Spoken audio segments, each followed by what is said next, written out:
மக்களே, நம்ம கதையை தொடரலாமா? அங்கே இருந்த அனைவரின் முன் கீச்சகன் நேராக வந்து திரௌபதியின் முடியை பிடித்து அவளை எதிரில் நியாக்கி நின்றபோது அந்த அறையில் இருந்த அனைவரும் கோபமாக அவனை நோக்கி உரைத்துக் கொண்டிருந்தனர். ஏனென்றோ தெரியாத ஒரு பயம் கீசகனுக்குள் பிறந்தது. என்ன காரணம்?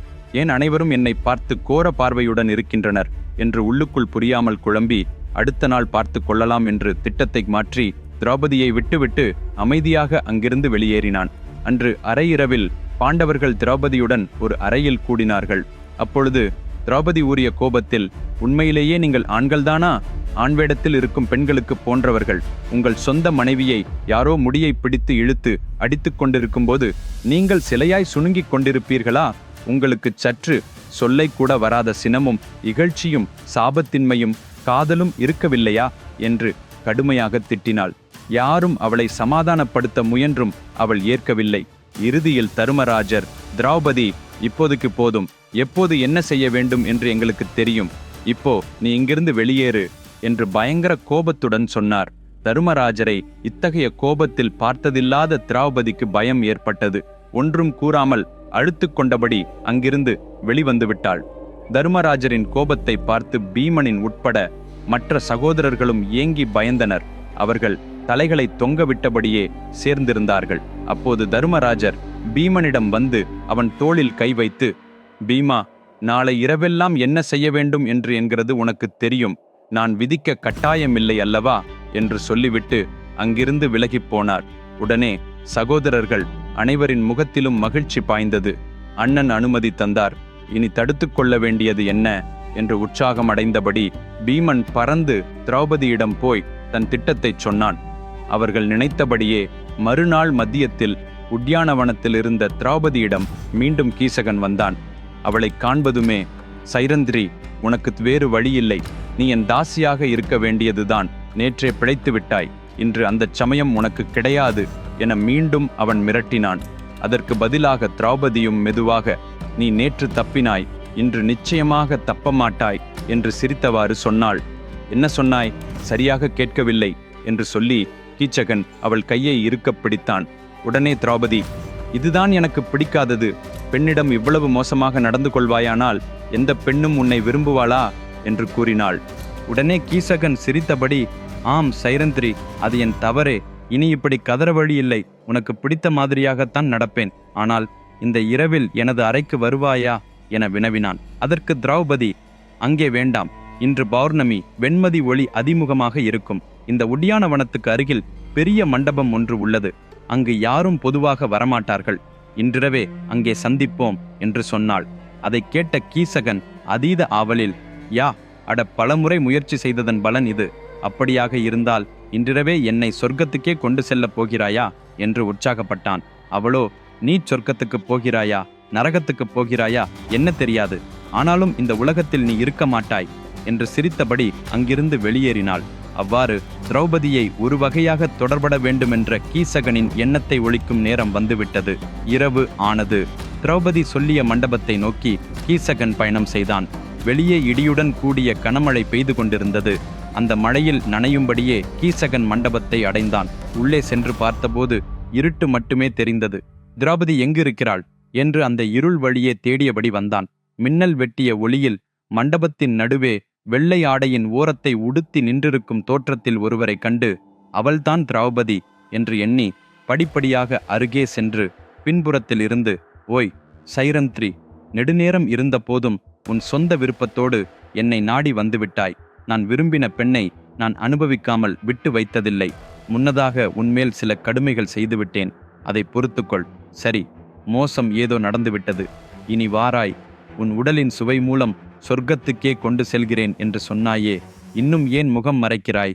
என்னை நோக்கி திரும்பு என்று அவள் தோளில் கை வைக்கப் போகும்போது ஒரு மின்னல் வெளிச்சத்தில் அவ்விடத்தில் நின்றிருந்தது திரௌபதி அல்ல, கோபத்தால் முழங்கும் பார்வையுடன் வல்லமை மிகுந்த உடலை கொண்ட பீமன் என்றதை அறிந்தான். அவனை பார்த்தவுடன் கீசகன் ஒரே அதிர்ச்சியில் 2 படி பின்னே சென்று, யார் அது? யார் அங்கே? இந்த மண்டபத்தில் உன்னுடன் இருவராக வந்திருப்பது யார்? சொல் சைரந்திரி என்று நெருடலான மூச்சுடன் அலறினான். ஃப்ரெண்ட்ஸ், ஒரு மிக விறுவிறுப்பான கதையை படித்தால் அது ஒருவரின் வாழ்க்கையையே மாற்றிவிடும் என்று நீங்கள் நம்புகிறீர்களா? வெறும் அந்த கதையை உங்கள் குழந்தைகளுக்கு படித்து கேட்கச் செய்தால் போதும், அவர்கள் வாழ்க்கைக்கு தேவையான மதிப்புகளையும் அறிவையும் பெறுவார்கள் என்று நம்புகிறீர்களா? உங்கள் வாழ்க்கையில் ஏதேனும் ஒரு பிரச்சனை இருக்கிறதானாலும் கூட அதற்கான தீர்வை ஒரே ஒரு கதையை படித்தால் கண்டடையலாம் என நான் சொன்னால் நம்புவீர்களா? ஆம், அது சாத்தியம். பாராட்டப்பட்ட அற்புத காவியம் இதுவே மகாபாரதம். மனித வரலாற்றில் சரித்திரமே பதலிய மிகப்பெரிய இவையாக்கப்பட்ட காவியம் இது மகாபாரதம். இந்த கதை எந்த சூப்பர் ஹிட் திரைப்படத்தை விடவும் 100 அல்ல 100கணக்கான மடங்கு மேன்மை பெற்றது. இது ஒரு வகை சவால். விக்ரமாதித்யால் எழுந்த மொழியில் உள்ள முழுமையான மகாபாரத கதை 2 பாகங்களாக அச்சு புத்தகமாகவும் இ-புக் வடிவமாகவும் அமேசான் உட்பட 43 ஆன்லைன் விற்பனை தளங்களிலும் கிடைக்கிறது. இந்த புத்தகம் உலகம் முழுவதும் 54 மொழிகளிலுமே மொழிபெயர்ப்பு செய்யப்பட்டிருக்கிறது. அதன் லிங்குகளை இந்த வீடியோவின் விளக்கப் பகுதியில் உள்ளன. உடனே ஆர்டர் செய்யுங்கள். ஏனென்றால் இது ஒரு சாதாரண புத்தகம் அல்ல, உங்களது வாழ்வுக்கு தேவையான முழுமையான நூலகம்தான். உடனே திரௌபதி, உன் உயிரை எடுத்துக்கொள்ள என் பிசாசு வந்துவிட்டது, வா என்று முழங்கினாள். அடுத்த கணத்தில் மீண்டும் புதிதாக அடித்த மின்னல் வெளிச்சத்தில் பீமன் கீசகனின் வெற்றிலிருந்து வெறிகொண்ட கோபத்துடன் ஒரே அடியாக அவன் தாடையை உடைத்தான். அந்த கொடூர தாக்குதலால் கீசகன் மண்டபத்தின் மேல் தளத்தை உடைத்து தூக்கி வீசப்பட்டு வெளியே விழுந்தான். விரைந்த பின் நொடிகளில் பீமன் அவன் இடுப்பின் மேல் அமர்ந்து ஒவ்வொரு எலும்பையும் வேறு எதுவும் சொல்ல முடியாதபடி நசுக்கி நசுக்கி சிதைத்து கீசகனை கிட்டத்தட்ட ஒரு மாமிசக் குழாயாக மாற்றி நிர்பபத்தாக எரிந்து விட்டான். பல நாட்களாக பகையினரை நேரடியாக வதைக்காமல் இருந்த ரணக்கோபம் இப்போதுதான் கொழுந்தெழுந்தது. திரௌபதியின் எதிரில் அவன் மனைவியை கொச்சைப்படுத்த வந்த பகைவர் என்பதால் பீமன் தனது முழு கடும் கோபத்தையும் கீசகன் மேல் உறுத்தி அவனை அந்த இடத்திலேயே சாவடித்தான். கீசகனை யாரோ கொன்றுவிட்டார்களாம் என்ற செய்தி விரைவில் அங்குமிங்குமாகச் சுற்றி அநேகமாகிய அரசுகளை அடைந்தது. அப்படி ஹஸ்தினாபுரத்துக்கும் வந்தடைந்தது. அங்கு ஒரு ஒற்றன் துரியோதனனை சந்தித்து, மகாராஜா, வீராட அரசியத்தில் கீசகன் சைரந்திரி என்று சொல்லப்படும் ஒரு பெண்ணை நிர்பந்திக்க முயன்றபோது அவளது கந்தர்வ கணவர்கள் வந்து அவனை எதிர்த்து அடித்து ஒற்றை எலும்புமில்லாமல் நசுக்கியிருக்கிறார்கள் என்று கூறினான். உடனே துரியோதனன், அவ்வாறு கொடுமையாக அடித்து கொள்வது பீமனாலேயே இயலும், அவன் சைகைதான் அது, அப்படி செய்யக்கூடியவன் அவனே. சகுனி மாமா, பாண்டவர்கள் கண்டுபிடிக்கப்பட்டு விட்டார்கள், அவர்கள்தான் வீராட அரசியத்தில் இருக்கிறார்கள், செல்வோம் என்று கூறினான். அதற்கு உடனே சகுனி, துரியோதனா, நாம் ஒரு திட்டத்தோடு செல்ல வேண்டும். நாம் வருவதை அவர்கள் அறிந்துவிட்டால் உடனே பாண்டவர்கள் ஓடிவிடுவார்கள். என் கைவசம் ஒரு திட்டம் இருக்கிறது, அதை வைத்து பணியாற்றுவோம். அப்பொழுது பாண்டவர்கள் தாமாகவே எங்களுக்கு சிக்கிக் கொள்வார்கள். அப்பினி அவர்களை அஜ்ஞாதவாச காலத்தில் இப்படி பிடித்து விட்டதால் மீண்டும் 12 ஆண்டுகளுக்கு வனவாசத்துக்கே அனுப்பிவிடலாம் என்று தன் எண்ணத்தை விவரித்தான். இந்த திட்டத்தின்படியாக வீராட அரசை ஒட்டி கிடக்கும் விழர்த நாட்டின் அரசன் சுசர்மாவை அழைத்து, சுசர்மா, நீ எங்களுக்கு உதவினால் வீராட அரசியத்தையே உனக்கு அளித்து விடுவோம். நீ செய்ய வேண்டியது வெறும் பணி. வீராட நாட்டின் எல்லைக்குள் உள்ள அவர்களின் மாட்டுத் தொகுதிகளையும் ஆவுகள் மாடுகள் உறவாடிக்கொண்டு உன் நாட்டின் எல்லைக்குள் செல்லுங்கள். அப்பொழுது வீராட அரசும் அவன் படையும் பின்னால் ஊடுருவி வரும். அந்நேரத்தில் நாங்கள் அந்த நாட்டுக்குள் புகுந்து திரௌபதியின் முடியை பிடித்து இழுத்தபடி எங்களுடைய ராஜ்யத்துக்கு கொண்டு செல்கின்றோம் என்று கூறினார்கள். இவைகள் சொல்லியபடியே சுசர்மா எல்லா மாடுகளையும் தன் நாட்டிற்கு அவரவராக ஈட்டி எடுத்துச் சென்றான். உடனே வீராட அரசும் தன் படைக்களத்தையும் சேர்த்துச் செல்ல நேரிட்டது.